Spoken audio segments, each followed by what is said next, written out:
নামানোর আগে দিয়ে দেবো একটু চিনি আর দেবো একটু কেনা গরম মশলা, অল্প একটু দিয়ে আমি নামিয়ে রাখবো। ব্যাস, আমি এটা প্লেটিং করে ফিরে আসছি।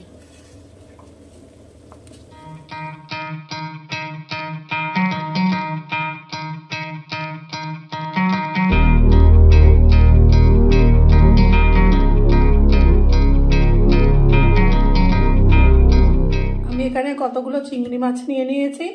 এই চিংড়ি মাছগুলোকে আমি মাথাটা কেটে শুধু খোসা ছাড়িয়ে রেখে দেব। মাথাটা কাটবো, খোসাটা ছাড়িয়ে রেখে দেব।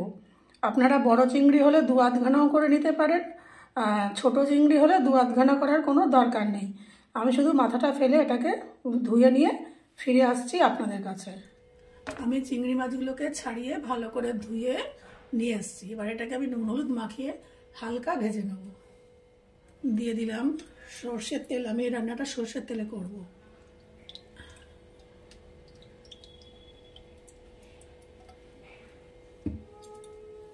প্রথমে ভেজে নেব কেটে রাখা আলু।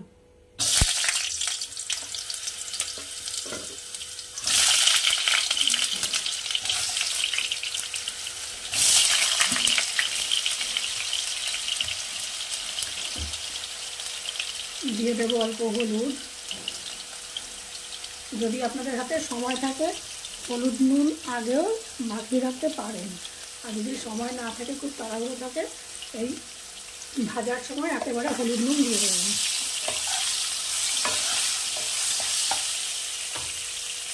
এটাকে আমি জাস্ট ভেজে তুলে রাখবো। একটু হালকা লাল করে ভেজে এটাকে আমি তুলে রাখবো। আলুগুলো এর থেকে বেশি কড়া আর ভাজবো না, যথেষ্ট ভালো কড়াই হয়েছে। এবার এগুলোকে আমি তুলে রাখবো। এবার ওই একই তেলে আমি চিংড়ি মাছগুলো ভেজে নেব।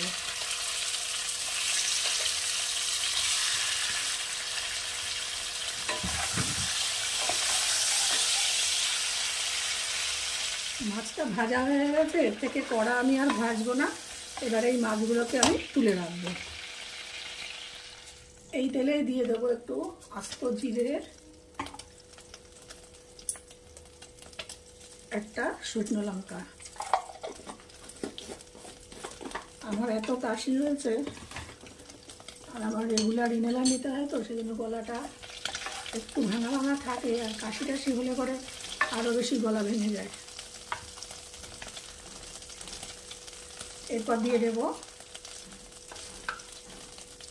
পেঁয়াজ বাটা। আমি একটা মিডিয়াম সাইজের, খুব বড় না, পেঁয়াজ বেটে নিয়েছি।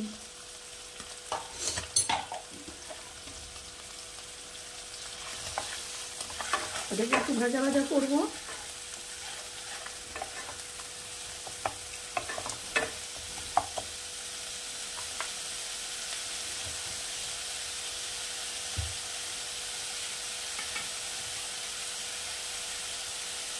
আমার ছেলে যেহেতু এই চিংড়ি মাছ আর পাবদা মাছ ছাড়া আর কোনো মাছ খায় না, আর চিংড়ি মাছের পাতুরি বা মালাইকারি তো আর রোজ রোজ খাওয়ানো যায় না, তাই মাঝে মাঝে আমি যখন চিংড়ি মাছ রান্না করি এইভাবে রান্নাটা করে দিই। দিয়ে দিলাম 1 চামচ আদা রসুন বাটা।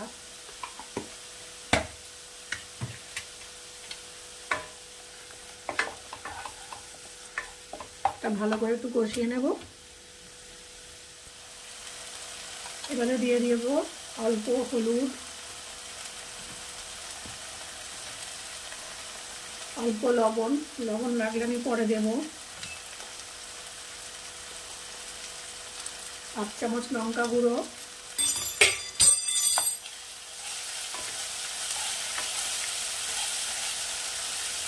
একটু নাড়িয়ে নেব।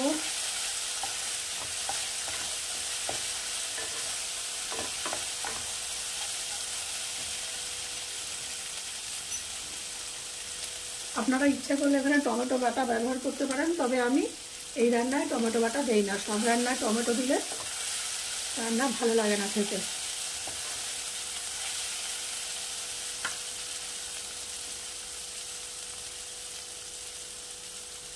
আচ্ছা, এবারে দিয়ে দেবো জিরে বাটা।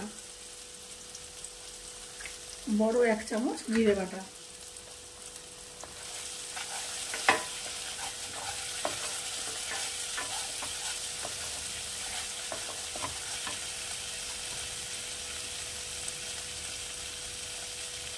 এইবারে দেব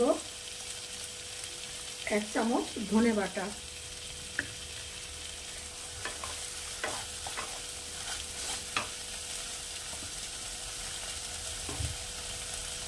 আমি বেশিরভাগ রান্নাতেই বাটাটা মানে ইউজ করি।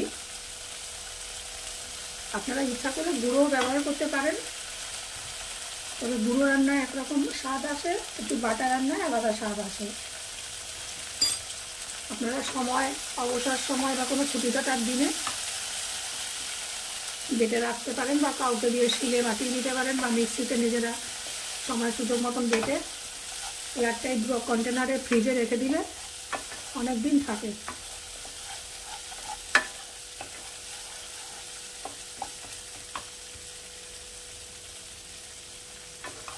হয়ে গেছে কষানো, এবারে দিয়ে দেবো ভেজে রাখা আলুগুলো।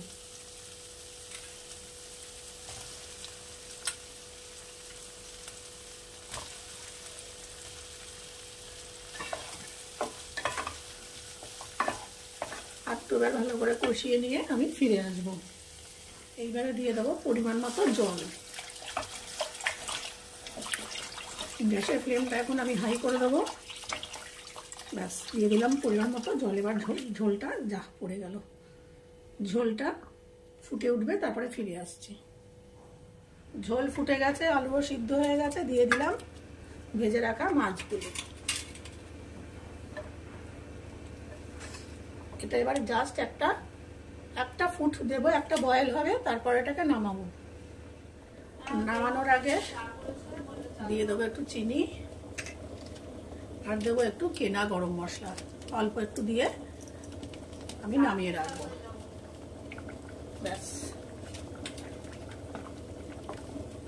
আমি এটা প্লেটিং করে ফিরে আসছি।